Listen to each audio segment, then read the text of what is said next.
Papasalamat po kami sa hapong ito, sa araw na ito. Finally, narito po si Yagi at si Daniel seeking your blessings and even the blessings ng kanilang mga magulang at ng mga sponsors or ninong and ninang. Lord, we just pray that you will be with us even as we celebrate yung pag-ibigan nila, Panginoon, sa isa't isa. Samahan niyo po kami. Ikaw po magbigay ng lahat ng kailangan namin, even the weather, Father God. We just pray na hanggang matapos po, we ask for your favor.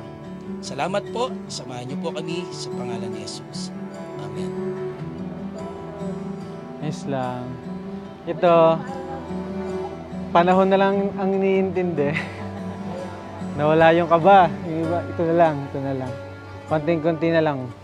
Nakakaraos na tayo. Konting pray pa, lumiliwanag na ulit. Ayaw pa naman ni Bride na uulan. Ceremony. Mairaos lang yung ceremony. May the power bed. Ano?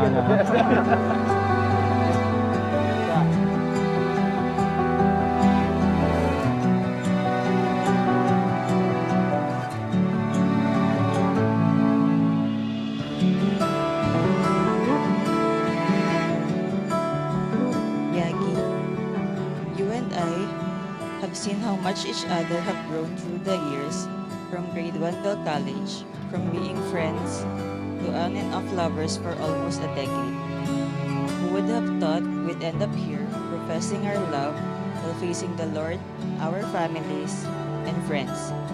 We showed each other that love can exist no matter how lost or broken two people are. Father, we come to you today, united, dedicating to you Yagi and Daniel for the decision to come together in union with you, Lord. In this blessed holy matrimony, may you bless their union, O God. I promise to be your partner and equal on all things. To always remind myself that your needs and wants are no less important than mine. I cannot promise a perfect marriage, it will never be, but I always keep choosing you. I love you.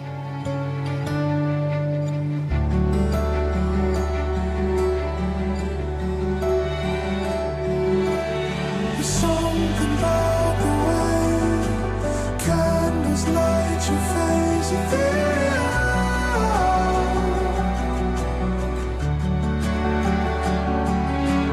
there's something about the way dawn and light your face and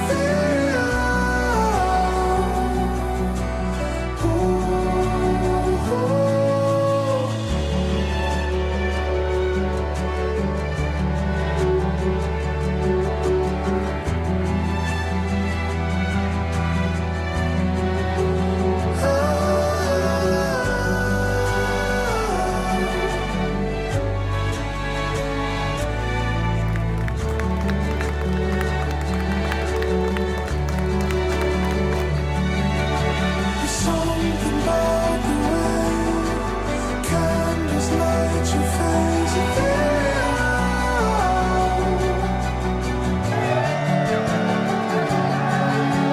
there's something about the way dawn and light your face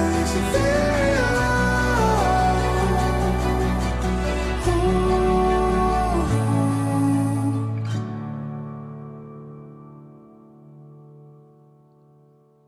My love, words are not enough to describe the feelings I have right now. It is a cliche line that have been used time and time again, and now I understand the meaning behind it. I feel tingly, anxious, happy, comfy, and elated. All at the same time. Ano ba ako? Parang hindi naman eh. Mas kinakabahan, mas anxious ako more than kinakabahan. Excited, oo. Siguro kung kakabahan ako, dapat maayos ko lang yung pagkanta ko kasi baka mama iiyak-iyak ako habang kumakanta. Nakakahiya naman. Sana ako din. Ako dapat nagsa-sound check eh. Consciously captivated when you're on my mind. Every wall is breaking, endlessly rearranging this world that we're creating in my imagination.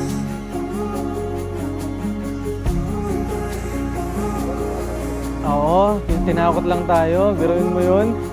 Paulan-ulan effect pa siya. Titigil din pala. Tinakaba lang talaga tayo. Pero ito na, palapit na ng palapit. Sana hindi na ulit magparamdam. Okay na tong ganito. Mahangin tayo. Hindi tayo naiinitan. In my imagination, all the moments reawaken, consciously captivated. Good joint!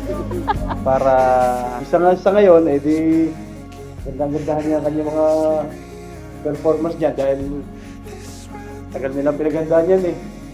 Kailangan maging masaya ka ngayong araw na to. Enjoy niya yung moment na to. That's it. Oo, siya yung unang ano eh. Ako nga, hinakapan lang ganyan. Hindi siya nalang kaanaw-unahan sa pamilya. Actually, sa amin. First time, kaya excited din yung mga tsahin namin. Okay lang. Ganito pala yun. Kayo ngayon yung nasa Spotlight. spotlight.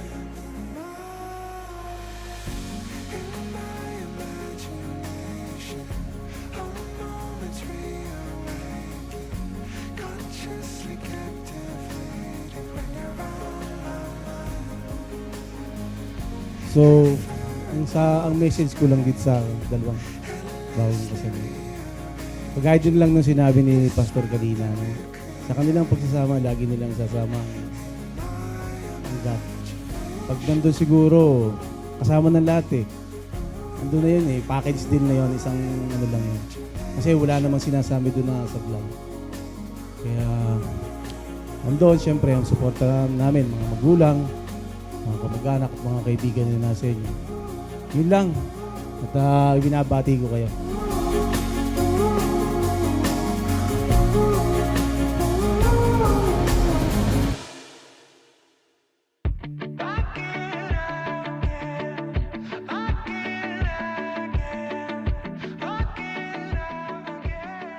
Kinuha ang isa sa mga tadyang ng Panginoon ni Adam at ginawang babae.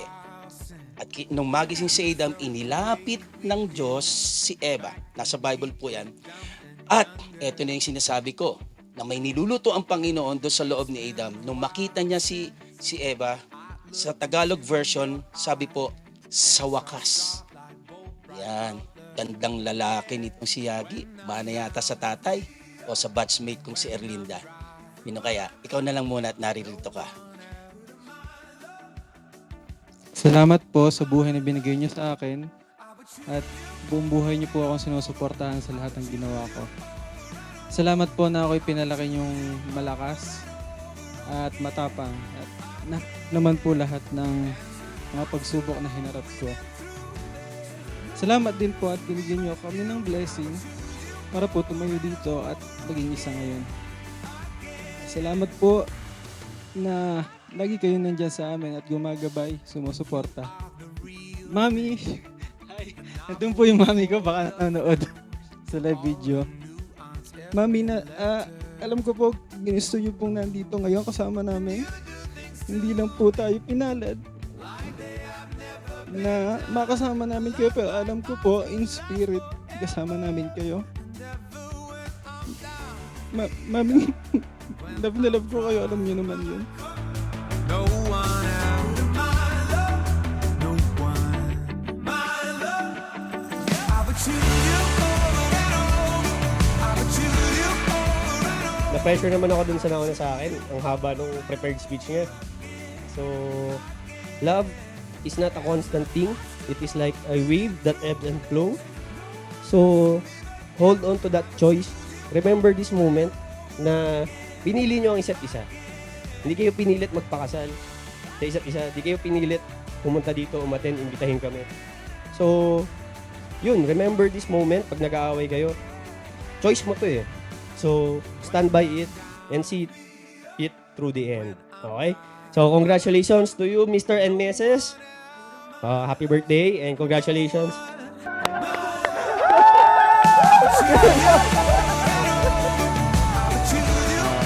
Yun talaga pala yung feeling. Akala ko ang cliche lang yung sinasabi nila na mixed feelings. Totoo pala. Excited, kinakabahan, nananakit ang tiyan. Pero okay lang, kayang kontrolin ko.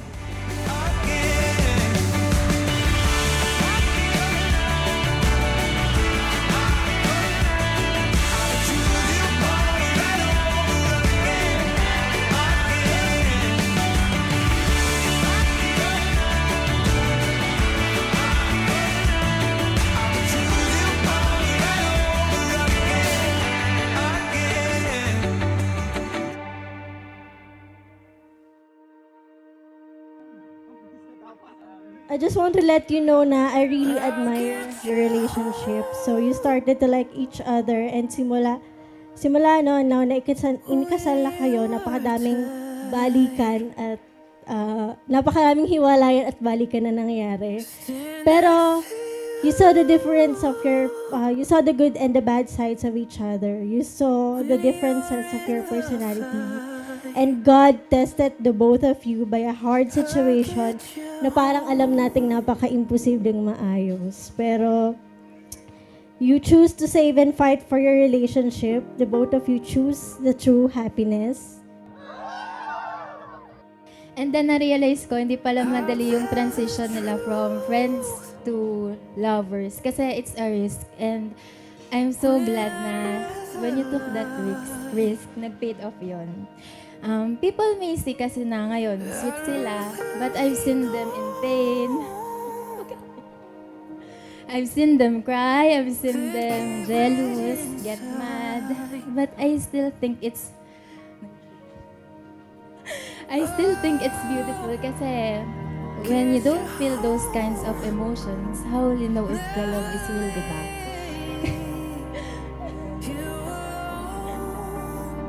Kay Yagi, no? Pagpasensya mo si Daniel. Mahalin mo si Daniel. At ayun naman kasi naging ginagawa no? Kasi buong-buo yung pagmamahal mo sa kanya. Yun, ramdam naming lahat yun. Yung mga pagkakataon na talagang pero nandyan pa rin, buwabawi, di ba? And kay Daniel, yan, salamat at tinanggap mo yung kaibigan namin. Pirmado na, walang balikan yan. Oo, no return, no exchange, ha? Oo. And I'm proud of you too.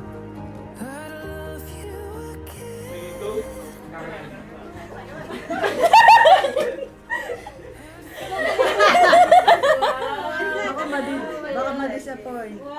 Hi, love. We used to always fight, but this is it na. Use this as a reminder that I will always be presentable. Because alam ko na sa akin mo to gagamitin. Ngayon, nararamdaman ko na siya. Kinakabahan na nga ako. Ganun pala yun. Sound check. Ako, paano pag nakalimutan kong lyrics? Not sure if you know this, but when we first met, I got so nervous I couldn't speak. In that very moment I found the one and my life had found its missing piece. So as long as I live I love you, will have and hold you. You look so beautiful in one. Daddy, miss na miss ka na namin. Pero alam ko masaya ka para sa amin. Saka, Mami, thank you sa lahat ng naitulong mo sa amin. give you something that you would truly appreciate and enjoy. Expecting ka ba sa PS5? Well, hirap kumuha eh. May pila pa. Pag-iipunan pa lang natin yan. Paano ba yan? Wala nang urungan. Depende kung may gift ka sa akin. Char not char. Sigurado ka na baga? O siya, see you later. I love you. Daniel. I vow to be the husband I can be, to show them the beauty that in you that I see. I'll make you feel like the most beautiful woman in the world. This is what will be till we grow old. So now I, Daniel Ann, vow to take you, Reginald, as my lifetime partner. I take you with all your strengths and weaknesses, as I offer myself to you with all my imperfections. I promise to take care of you like I always do, and I vow to love you no matter what challenges we might face, and to always find a way back to you.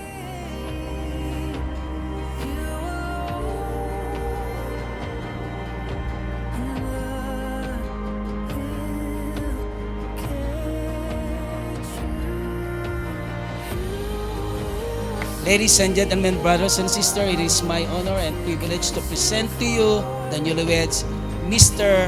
and Mrs. Reginald Alimago. You may now kiss your lovely wife.